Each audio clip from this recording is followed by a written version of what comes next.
Hi guys, PD here. Welcome to the channel. Welcome to another new video. It's the school holidays, so we've been going out on a few day trips. On those trips, we've been visiting the arcades. I decided to check out some of the VR rides and attractions we came across. In this video, I feature 4 VR arcade experiences. Some of these attractions rate from bad to good, and I'm going to give you the breakdown of each ride.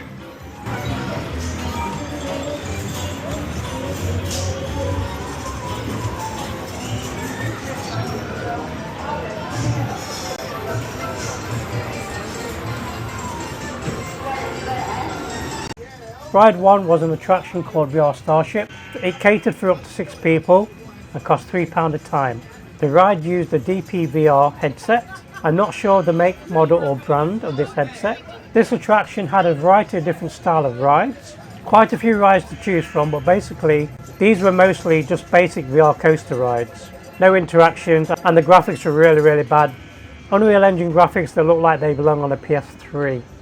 The headsets themselves were dirty, scuffed, with scratch lenses. For me, very blurry and no IP adjustment. Also, the middle headset I tried was not working. Most interesting was I was in a Steam VR holding screen. So the majority of these rides were using a Steam-based operating system. Now the DP-VR headsets might have been blurry to me because of the low focal length. I've had 2 operations on my eyes to replace my lenses. I can no longer focus close range without glasses. My new lenses are designed for focusing long distance. The ride itself felt badly designed. At certain times the camera was not even level with the track. The best thing about this ride was the haptic feedback. Because of the bad quality of the ride, the low-res graphics and the blurriness of the experience, I did not enjoy this ride.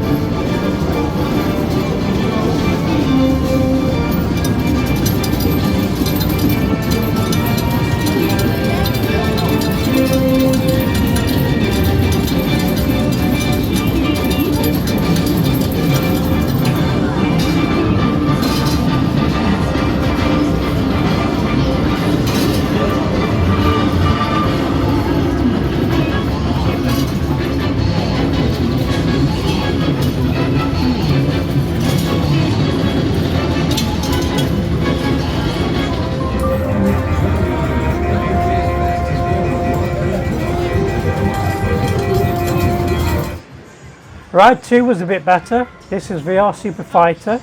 You could play up to 2 people, one sat in the front, one sat in the back, and this ride cost £3 to go. Again, it was using the DP-VR headset. I had the same issues I had with the first ride. Again, the headsets were scratched, scuffed, and they were not looked after at all. You could tell they had been through the mill. This ride did have a variety of different flying games, and these rides were a bit more thought out. They had interactions. I could use my joysticks to aim and shoot. Again, this was another ride running on the Steam platform, and throughout this ride my game was not aligned. I had to face to my left to keep the game central. At first I thought it was me. I thought I put on the headset wrong when I started the game, so the game thought I was facing forwards when I was looking left. But on watching other people play afterwards, they had the same issues, and there's no way to centralise yourself in the game. What are you playing now? So the whole ride I had to be looking to my left to get the experience, and it did not feel natural at all. It was a better looking ride than the VR Starship ride. Nebula mining. Again, Unreal Engine graphics in the style of a PS4 game.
Ride 3 was a better experience. This was an attraction called VR Agent, up to 2 players co-op, and it cost £2 to go.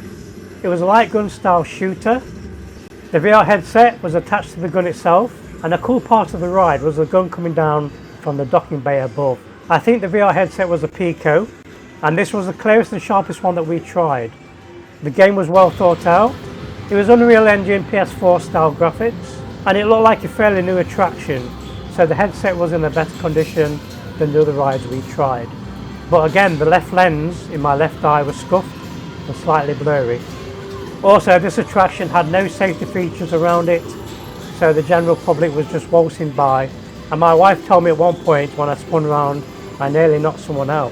And in the video you can actually see that person duck. It was a close one. It wasn't a bad experience. It was my second best experience of the day, and it gave me like a House of the Dead vibe.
Ride 4 was by far the best experience I had.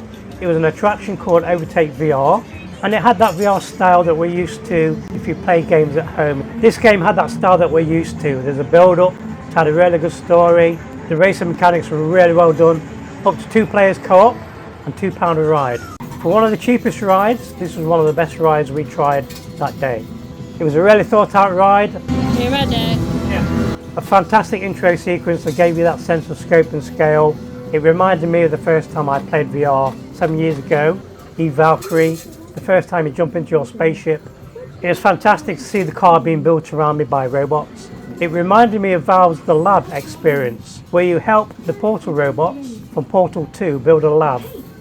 The game had Unreal 5 style graphics, and the only thing letting this down was the Vive headset. Now don't get me wrong, the Vive headset is a great headset, a really good headset for its time, but for me the screen door was really apparent. If you're used to a Quest 3 or a more modern day VR headset, then you're going to notice the screen door. I would love to have tried this game with like a Quest 3 or a more modern headset. I had full control over my vehicle, the driving and the haptics were fantastic. And the ride was so good, I'm going to leave you with the unedited footage. Now, my biggest gripe of playing VR games in an arcade, none of these experiences had the face masks that you can use for hygiene. These are the little paper face masks that you put on your face. They're one use only, you put them on, you take them off, you throw them in the bin. I've only ever seen this used once in a VR arcade we went to about 4 or 5 years ago.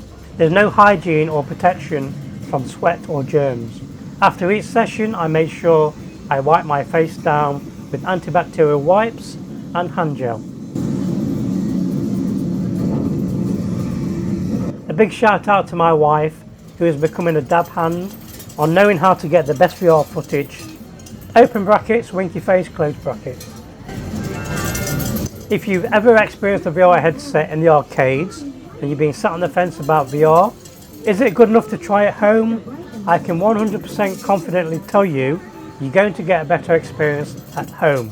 Modern day VR is 90% better than what I experienced in the arcades. The only exception I experienced throughout the day was ride number 4, Overtake VR. That's the closest I've got to playing VR at home. If you tried a game like Overtake VR and you enjoyed it, I highly recommend you get invested into home VR.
Hope you enjoyed the video. Thank you for watching. Please leave a like and subscribe. Be sure to hit my little bell, and I'll see you in the next one.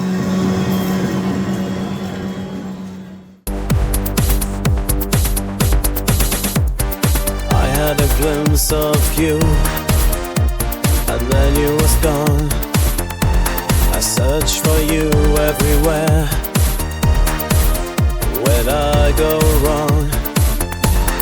Chasing shadows in the neon light, flickers of hope in the darkest night. Echoes linger in this empty space. Where did you disappear in the digital haze? Lost in the rhythm, but still feel the void. You were my signal, now I'm just noise.